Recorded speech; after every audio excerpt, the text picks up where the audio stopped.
Hi friends, అందరు ఎలా ఉన్నారు? అందరూ బాగున్నారని అనుకుంటున్నాను. సో ఈరోజు అయితే మా అన్న కొడుకుకి అయితే అన్నప్రసన్న చేపించాము. సో ఫస్ట్ అయితే మేము వాడిని మంచిగా రెడీ చేసాము అండ్ నెక్స్ట్ మేము టెంపుల్కి వెళ్ళాము. అండ్ ఇంకా టెంపుల్లో అయితే వాడికి అన్నం అయితే తినిపించాము. అండ్ ఇంకా మేమైతే వాడి ముందైతే అన్ని బుక్స్, మనీ, చాక్, ఇంకా గోల్డ్, వెండి అవన్నీ అయితే పెట్టాము. సో వాడు ఏదైతే ముట్టుకుంటాడో దాన్ని బట్టి వాని ఫ్యూచర్ అయితే డిసైడ్ చేశారు.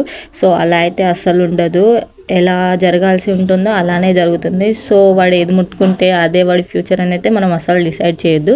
సో మా అల్లుడైతే మనీ ముట్టుకున్నాడు, ఇంకా మేమైతే బుక్ ముట్టుకోవాలని అనుకున్నాము, కానీ వాడైతే మనీ ముట్టుకున్నాడు. సో మనీ ముట్టుకున్నా మేమైతే చాలా హ్యాపీ. అండ్ పంతులను అయితే మేము అడిగాము మనీ ముట్టుకుంటే ఎలా అని. సో పంతులు అయితే చెప్పాడు మనీ ముట్టుకుంటే మనీ మీద అయితే ఆశ ఉన్నట్టు అని పంతులు అయితే చెప్పాడు.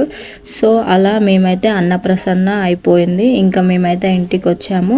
సో ఇంటి దగ్గర అయితే చిన్న ఫంక్షన్ లాగా అయితే మేము అరేంజ్ చేసాము. అండ్ మా డాడీ అయితే చికెన్ కర్రీ చేశాడు. సో మేమైతే చాలా హ్యాపీ అండ్ మేమైతే చాలా ఎంజాయ్ చేసాము ఫ్యామిలీతో. ఇంకా అలా అలా అన్నప్రసన్న అయితే అయిపోయింది. So thank you for watching this video and please do subscribe my channel and like and share with your friends and family members.